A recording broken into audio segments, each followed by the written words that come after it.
नमस्कार, good morning, सुप्रभात, जय जोहार। आप देख रहे हैं आईबीसी 24 मॉर्निंग बुलेटिन। 7 की बड़ी बात में आप सभी का स्वागत है। देश और दुनिया में आज क्या खास रहने वाला है, पूरा अपडेट आपको बताएंगे। बड़ी सियासी हलचल और सुबह सवेरे आपको करवाएंगे बाबा केदारनाथ धाम के दर्शन। तो आइए शुरुआत करते हैं बुलेटिन की। सबसे पहले देखते हैं सुर्खियां। शिव भक्तों का इंतजार हुआ खत्म, खुल गए बाबा केदारनाथ धाम के कपाट। पहले ही दिन दर्शन के लिए पहुंचे 8,000 श्रद्धालु।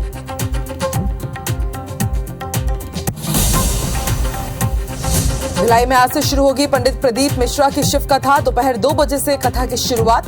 कई राज्यों से पहुंचे लाखों श्रद्धालु।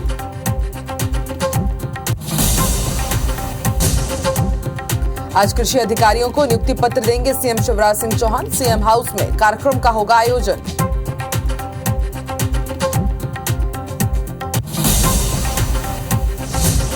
आज रायपुर ग्रामीण विधानसभा में भेंट मुलाकात करेंगे सीएम भूपेश बघेल। कई विकास कार्यों का करेंगे लोकार्पण और भूमि पूजन।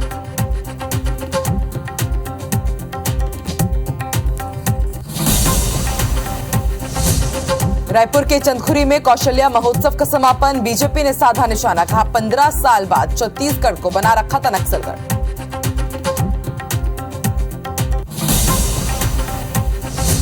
बीजेपी प्रदेश प्रभारी ओम माथुर के छत्तीसगढ़ दौरे का दूसरा दिन आज दुर्ग में कार्यकर्ताओं की लेंगे बैठक। कल से बस्तर संभाग में करेंगे मंथन।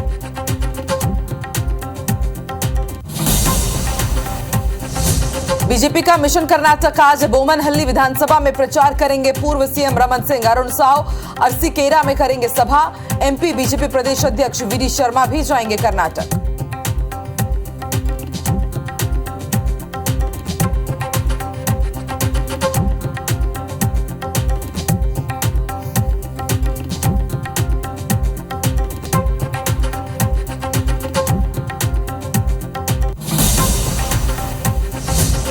और छत्तीसगढ़ के कई पति पत्नी की मौत। गरियाबंद में आकाश बिजली गिरने से 4 लोग घायल।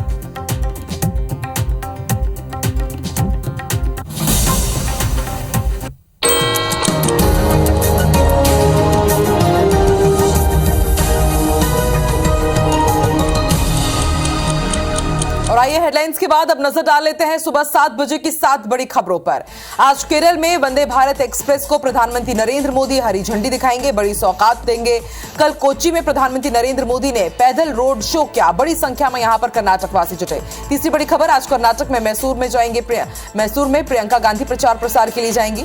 चौथी बड़ी खबर, सरकारी कंपनियों से प्रधानमंत्री केयर्स को 2,913 करोड़ रुपए मिले हैं। पांचवी बड़ी खबर, नेपाल से दुबई जा रहे फ्लाइट में आग लग गई, कुछ देर में इसे बुझा दिया गया। छोटी बड़ी खबर, पाकिस्तान में आत्मघाती हमला हुआ है और इसमें 12 पुलिस कर्मियों की मौत हो गई। और सातवीं बड़ी खबर, स्पोर्ट्स से जुड़ी हुई, आईपीएल में आज गुजरात टाइटंस और मुंबई इंडियंस के बीच मुकाबला है।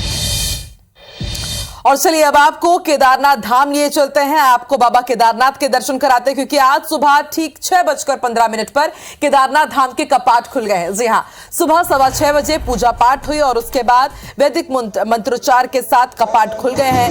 35 क्विंटल फूल से आप भी देखिए किस तरह से बाबा केदारनाथ के धाम को भव्य तरीके से सजाया गया है। और पहले ही दिन देखिए भारी बर्फबारी के बीच दर्शन के लिए 8,000 श्रद्धालु पहुंच गए हैं। सुबह 4 बजे से ही कड़कड़ाती ठंड में श्रद्धालु लाइन में लगे हुए थे बाबा केदारनाथ के दर्शन करने के लिए।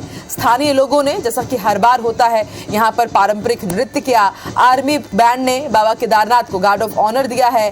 गंगोत्री यमुनोत्री के कपाट 22 अप्रैल को अक्षय तृतीया के अवसर पर खुले थे और आज केदारनाथ धाम के कपाट खुल गए हैं। और सोमवार से ही यहां पर भारी बर्फबारी हो रही है। हजारों श्रद्धालुओं को फिलहाल रोक दिया गया है, रजिस्ट्रेशन बंद कर दिया गया है और इस वक्त यहां पर जो तापमान है -6 डिग्री के आसपास है। लेकिन इसके बाद भी आप देखिए जो बाबा के भक्त हैं, श्रद्धालु हैं, बड़ी संख्या में यहां पर पहुंचे हुए हैं बाबा केदारनाथ के दर्शन करने के लिए। और 27 तारीख को बद्रीनाथ के कपाट खुल जाएंगे, उनके भी सबसे पहले आप एक्सक्लूसिव दर्शन आईबीसी 24 पर करेंगे। और देखिए आज सुबह की शुरुआत हो रही है। शिव भक्तों का इंतजार खत्म हो गया है, शिद्दत से इंतजार करते हैं, क्योंकि बस कुछ ही पलों के लिए, कुछ ही महीनों के लिए बाबा केदार के ये कपाट खुलते हैं और बड़ी संख्या में श्रद्धालु बाबा केदारनाथ के दर्शन करने के लिए विषम परिस्थितियों का सामना करते हुए आज यहां पर पहुंचे हैं। तो आईबीसी 24 पर आप भी अपने दिन की मंगलमय शिवमय शुरुआत कीजिए। आज मंगलवार है और ऐसे में आप देखिए मंगलमय आपका आज पूरा दिन बीतेगा। केदारनाथ के आप दर्शन से अपने दिन की शुरुआत कीजिए। और 35 क्विंटल फूल से इस धाम को सजाया गया है और फिलहाल रजिस्ट्रेशन बंद है, लेकिन वो श्रद्धालु जो पहले से ही यहाँ पर पहुंचे हुए थे आज वो यहाँ पर दर्शन कर रहे हैं। सुबह 4 बजे से कड़कड़ाती ठंड में वो लाइन में लगे हुए थे और फिर उसके बाद ठीक 6:15 में 6:15 पे बाबा केदारनाथ के कपाट खुले।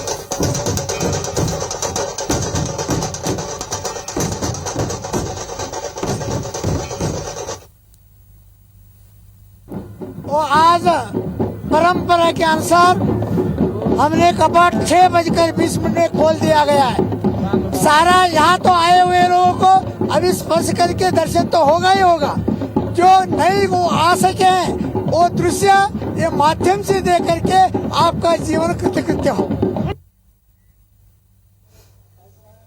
तो देखिए आप पुजारी जी भी पूरी जानकारी दे रहे थे और देखिए वो पहली तस्वीर है जब पूरे रीति रिवाजों के साथ वैदिक मंत्रोच्चार के साथ देखिए बाबा केदारनाथ के कपाट खुल रहे हैं और फिर उसके बाद देखिए कितनी बड़ी संख्या में यहाँ पर श्रद्धालु पहुंचे हैं। और आप भी जानते हैं कि केदारनाथ बाबा केदार के दर्शन करना इतना आसान नहीं होता है। ऊंची ऊंची पहाड़ी चढ़ करके कई कठिन परिस्थितियों का सामना करके आप यहाँ पर पहुंचते हैं, लेकिन जब आपको बाबा केदारनाथ के दर्शन होंगे तमाम वो जो दुख पीड़ा कष्ट है वो मिट जाती है और सुखद अनुभूति होती है। और यही सुखद अनुभूति आज यहाँ पर 8000 श्रद्धालुओं ने किया। आप देखिए ये आर्मी का बैंड है जिन्होंने आज बाबा केदार को गार्ड ऑफ ऑनर भी दिया।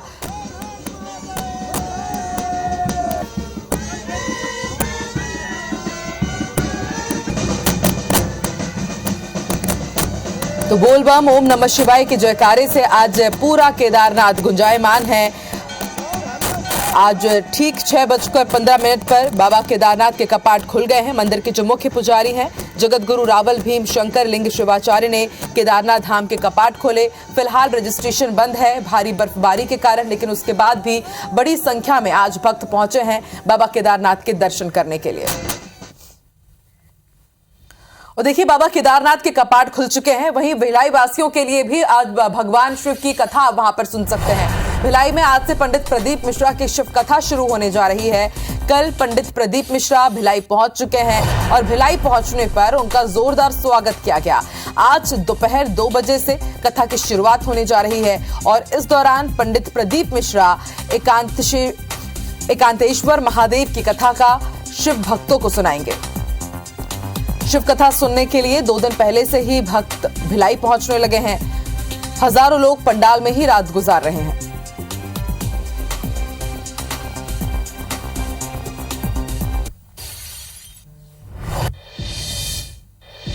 वहीं छत्तीसगढ़ के मुख्यमंत्री भूपेश बघेल आज रायपुर ग्रामीण विधानसभा क्षेत्र में आयोजित भेंट मुलाकात कार्यक्रम और विभिन्न विकास कार्यों का लोकार्पण और भूमि पूजन करेंगे।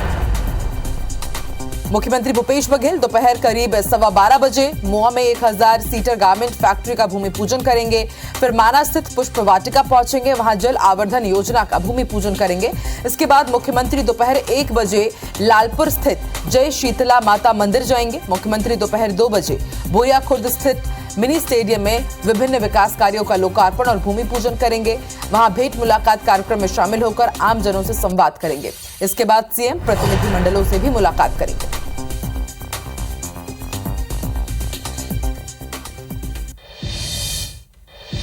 और आज सीएम शिवराज सिंह चौहान कैबिनेट बैठक लेने जा रहे हैं। शिवराज कैबिनेट की आज बेहद अहम बैठक है। कई अहम प्रस्तावों को मंजूरी मिलेगी। अनाज की ब्रांडिंग और मार्केटिंग करेंगे एमपी सरकार और आज इस प्रस्ताव को मंजूरी मिल सकती है। एक जिला एक उत्पाद के तहत किसानों को ट्रेनिंग दी जाएगी और इस बैठक में ट्रेनिंग के प्रस्ताव पर मुहर लगेगी। 45 रसोई केंद्रों की भी स्थापना होगी। दीनदयाल अंत्योदय रसोई योजना के तहत स्थापना की जाएगी और इंदौर में देवी अहिल्या के स्मारक के लिए सरकार मुफ्त जमीन देगी। किसानों को मिलने वाली राहत राशि में भी बढ़ोतरी की जाएगी। लोन चुकाने की समय सीमा को बढ़ाने का फैसला लिया जा सकता है। साथ ही अनुसमर्थन सहित कई प्रस्तावों पर मुहर लगेगी। तो चुनावी साल है, ऐसे में बेहद महत्वपूर्ण आज की कैबिनेट बैठक। आज कई रियायतें और राहत दी जाएगी। आज के बड़े फैसलों के साथ आम जनता को, खास तौर पर किसानों को।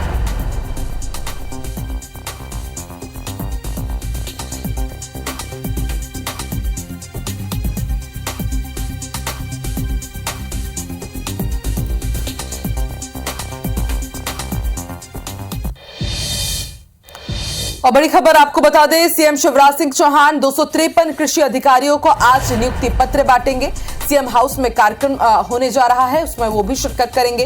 कार्यक्रम में 243 ग्रामीण कृषि विस्तार अधिकारी मौजूद रहेंगे। इसके साथ ही 10 वरिष्ठ कृषि विकास अधिकारियों को नियुक्ति पत्र बांटे जाएंगे।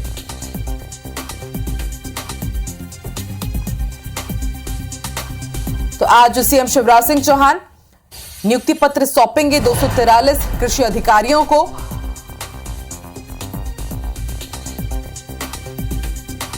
सीएम हाउस में ही आज भव्य और बड़ा कार्यक्रम होने जा रहा है। 253 कृषि अधिकारी इसमें शामिल होंगे और आज उन्हें नियुक्ति पत्र मिलेंगे।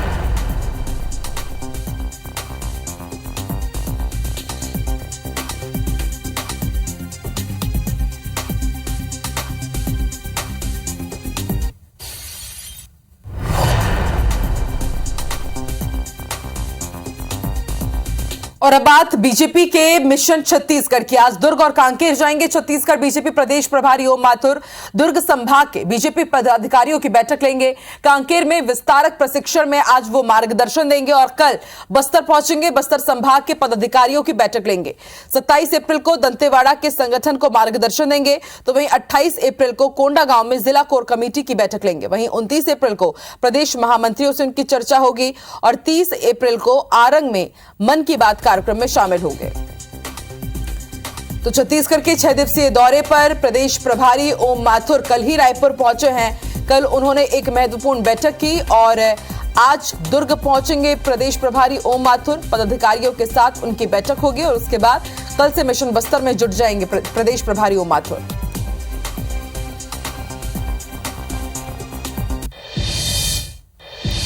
कर्नाटक विधानसभा चुनाव में पूर्व मुख्यमंत्री और बीजेपी के राष्ट्रीय उपाध्यक्ष रमन सिंह, प्रदेश अध्यक्ष अरुण साव समेत कई बीजेपी नेताओं की भी ड्यूटी लगाई गई है और इसके लिए बीजेपी प्रदेश अध्यक्ष अरुण साव कर्नाटक हो चुके हैं। वो कर्नाटक के अरसीकेरा विधानसभा में भाजपा प्रत्याशी के पक्ष में प्रचार करेंगे। इसी तरह पूर्व मंत्री अजय चंद्राकर भी कर्नाटक गए हैं। वो वहां नागामंगला विधानसभा में प्रचार करेंगे।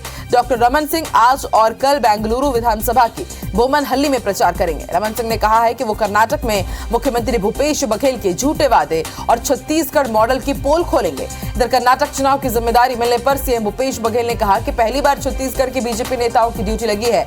कम से कम अब तो किसी ने बीजेपी नेताओं को पूछा है। उन्हें शुभकामनाएं हैं। वही मॉडल तो मैं जाके बताऊंगा। छत्तीसगढ़ का पोल की ये शराबबंदी का वादा राहुल गांधी ने किया था। नाविकों को बेरोजगारी भत्ता देने के 4.5 साल हो गए। 2 साल का बोनस देने का, वृद्धावस्था विकलांग पेंशन देने की बात, कर्मचारियों को, संविदा कर्मचारियों को रेगुलर करने की बात, बड़े बड़े वादे राहुल गांधी गंगाजल हाथ में लेके, गीता हाथ में लेके किए थे। अब कर्नाटक में वही झूठ बोलेंगे। पहली बार लगा है, बरसों बाद। चलो अच्छी बात है, हमारी शुभकामनाएं। कम से कम पूछे तो उनको। बेरोजगारी भत्ते के लिए तय किए गए नियम शर्तों के खिलाफ भारतीय जनता युवा मोर्चा प्रदेश के सभी जिला रोजगार कार्यालय के घेराव का अभियान शुरू करेगी। भारतीय जनता युवा मोर्चा के प्रदेश अध्यक्ष रवि भगत ने बताया कि बलरामपुर, कोरिया, मनेन्द्रगढ़ और सारंगढ़ जिला रोजगार कार्यालय का घेराव किया जाएगा। इसी तरह 26 अप्रैल को कवर्धा, सुकमा, मुंगेली और रायगढ़, 27 को राजनांदगांव, जशपुर, सूरजपुर और 29 अप्रैल को बलौद जिला रोजगार कार्यालय का घेराव किया जाएगा। रायपुर और बिलासपुर जिले की तारीख अभी तय नहीं हुई है। बीजेपी विधायक और प्रदेश प्रवक्ता सौरभ सिंह ने कहा कि 51,000 बेरोजगारों ने फॉर्म भरे, लेकिन सिर्फ 1700 लोग इसके लिए अधिकृत पाए गए हैं। सरकार ने 4.5 साल तक बेरोजगारी भत्ता नहीं दिया। अब फॉर्म भरने की प्रक्रिया इतनी जटिल बना दी गई है कि युवक अपात्र हो रहे हैं। रोजगार कार्यालय का घेराव किया जाएगा। युवा मोर्चा का साफ कहना है कि चुनावी समय में आपने वादा किया था बेरोजगारी भत्ता देने का, सबको भत्ता, पूरा भत्ता। जो रोजगार कार्यालय में पंजीकृत है उनको सबको भत्ता देना चाहिए और पूरा भत्ता देना चाहिए, जो पिछले चुनाव के समय से लेकर अभी तक 4.5 साल का, जो कि 1,30,000 अभी तक का होता है, ये पूरा भत्ता सबको मिलना चाहिए। ऐसा हमारे युवा मोर्चा का मांग है। बूथ सशक्तिकरण की बैठक में शामिल होने भिलाई पहुंचे विधायक बृजमोहन अग्रवाल ने पार्टी की चुनावी रणनीति बताई। उन्होंने कहा कि बीजेपी चुनाव की युद्ध स्तर पर तैयारी कर रही है। कार्यकर्ता पूरी तरह पूरे जोश के साथ चुनावी मैदान में उतरेंगे। इस दौरान उन्होंने वैशाली नगर स्थित गुरुद्वारा कम्युनिटी हॉल में बूथ स्तर पर पार्टी पदाधिकारियों की बैठक भी ली। बैठक में राज्यसभा सांसद सरोज पांडे और पूर्व विधानसभा अध्यक्ष प्रेम प्रकाश पांडे भी मौजूद रहे। सभी ने पार्टी कार्यकर्ताओं को संबोधित कर चुनावी जीत का मंत्र दिया। सरोज पांडे ने कहा कि कांग्रेस की सरकार को उखाड़ फेंकने के लिए कार्यकर्ता संकल्पित है। मुख्यमंत्री भूपेश बघेल ने छत्तीसगढ़ की जनता के साथ वादा खिलाफी की है और जनता उन्हें सबक जरूर सिखाएगी। कांग्रेस ने अभी तक जो राज किया वो झूठ का राज किया, लोगों को गुमराह करने का राज किया।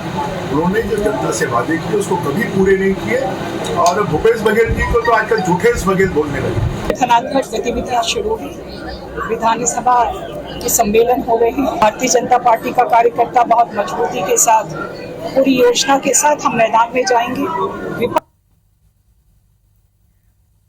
रिश्वत लेना बुरी बात नहीं है, लेनी है तो थोड़ी थोड़ी लिया करो।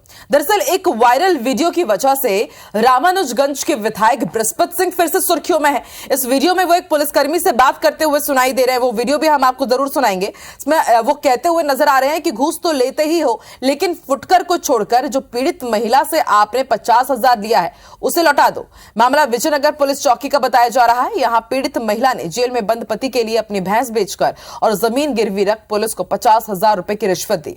महिला ने आवेदन देकर विधायक बृहस्पत सिंह से इसकी शिकायत की थी, जिसके बाद विधायक ने फोन पर विजयनगर चौकी प्रभारी सब इंस्पेक्टर धीरेन्द्र बंजारे से इस पूरे मामले पर बातचीत की।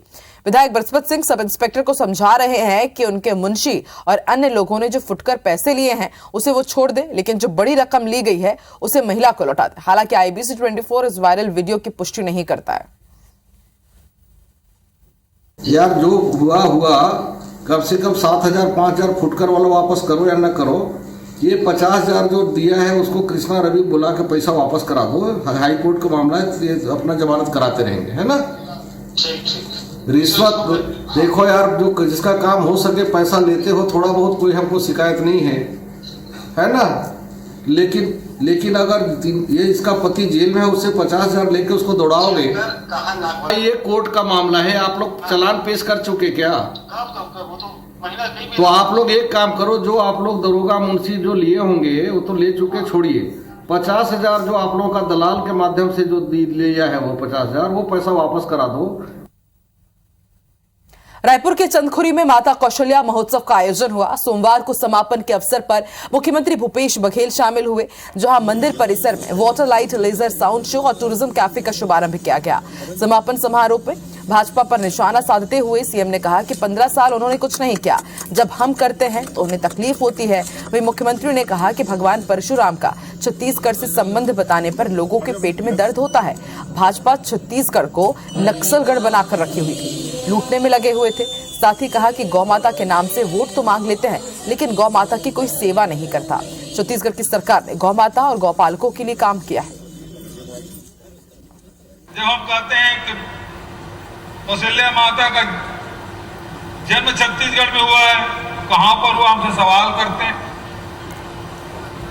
उनको अवसर मिला 15 साल तक के कुछ नहीं किए, लेकिन जब हम निर्माण करते हैं, सौंदर्यीकरण करते हैं, कार्यक्रम का आयोजन करते हैं तो उन्हें तकलीफ होती है। मैंने बता दिया तो बहुत सारे भाजपा मित्रों को तकलीफ होने लगी। ये कहां से उसका जन्म स्थल हो गया, कौशल्या जन्म स्थल कैसे हो गया, ये सारे सवाल करने लगे। तो छत्तीसगढ़ को केवल नक्सलगढ़ बना कर रखे थे। जितने भी आयोजन है हम लोग बढ़ चढ़ के कर रहे हैं, ये हमारी पहचान है। ये लोग एक जगह मेला स्थल तक नहीं बना पाए और हम 55 एकड़ का मेला स्थल वहां बना रहे हैं। छोटा मोटा काम नहीं है। इनके शासन काल में महादेव घाट को जितने जमीन सब कब्जा करवा दिए। अब मेला भरने की जगह नहीं, सड़क में बैठते हैं लोग। गौ माता के नाम से वोट तो बहुत मांगते हैं। हमारे साधु संत हमेशा इस बात की चिंता करते हैं, धर्म की जय हो, धर्म का नाश हो, प्राणियों में सद्भाव हो, गौ माता का जय हो, गौ माता की जय हो। कितना उपदेश देते हैं, लेकिन गौ माता के नाम से वोट मांग लेते हैं। गौ माता की सेवा करने वाला कोई नहीं। वहीं मध्य प्रदेश की आध्यात्मिक नगरी दतिया में मां पीतांबरा देवी का प्राकट्य महोत्सव मनाया गया। इस दौरान मां की भव्य रथ यात्रा निकाली गई। मुख्यमंत्री शिवराज सिंह चौहान, राजस्थान के पूर्व मुख्यमंत्री वसुंधरा राजे और गृह मंत्री नरोत्तम मिश्रा ने पूजा अर्चना के बाद सोने और चांदी से जड़े मां पीतांबरा के रथ को खींचकर रथ यात्रा का शुभारंभ किया। इस दौरान मां के रथ के साथ जनता का हुजूम चल रहा था। मां पीतांबरा की रथ यात्रा शहर के प्रमुख चौक चौराहों से होते हुए किला चौक स्टेडियम पहुंची। इस दौरान सीएम शिवराज सिंह चौहान ने अहम ऐलान करते हुए कहा कि मां पीतांबरा कॉरिडोर बनाया जाएगा। उन्होंने कहा कि मुझे नहीं मालूम था कि जगन्नाथ रथ यात्रा किसने शुरू की। उन्होंने कहा कि मुझे ये भी नहीं मालूम कि महाकाल की रथ यात्रा किसने शुरू की, लेकिन स्वामी जी महाराज के आशीर्वाद से माई की स्थापना के 87 साल बाद शुरू की गई रथ यात्रा एक परंपरा बन जाएगी। इस दौरान उन्होंने ऐलान किया कि उज्जैन के महाकाल कॉरिडोर की तर्ज पर मां पीतांबरा का भी कॉरिडोर बनेगा। वहीं गृह मंत्री नरोत्तम मिश्रा ने इस अवसर पर कहा कि मैं रहूं या ना रहूं, लेकिन यात्रा अब अनंत काल निकाली जाएगी। कि सुख समृद्धि और रिद्धि सिद्धि दतिया और मध्य प्रदेश की जनता की जिंदगी में आए माई, ऐसी कृपा की वर्षा करना अपने भक्तों पे कि कभी इनके पांव में कांटा भी न गड़ पाए। इनकी हर मुराद पूरी करना भैया की ही ऐसी इच्छा है कि दतिया में भी पीतांबरा माई महालोक बन जाए। इससे भी दुगने लोग, क्योंकि आप तो उसको बढ़ाते ही रहे हो, तो इससे भी दुगने सब लोग यहाँ होंगे और बड़े प्यार से आप लोग सब माई का अर्चना पूजा मिलके हम लोग करेंगे अगले साल भी। भंडारा लंगर चल रहा है, सारा खाना फ्री है हमारी अन्नपूर्णा समिति के द्वारा मंडी के अंदर चलाया जा रहा है, सारी की सारी फ्री है, किसी व्यक्ति को चवन्नी नहीं दी जा रही है। और इसी के साथ इस बुलेटिन में फिलहाल इतना ही। देश और दुनिया की तमाम बड़ी खबरों के लिए आप IBC 24 देखते रहिए। आगे देखिए छत्तीसगढ़ी भाषा में नंबर 1 बुलेटिन श्रवण तंबोली के साथ। मुझे दीजिए इजाजत, नमस्कार।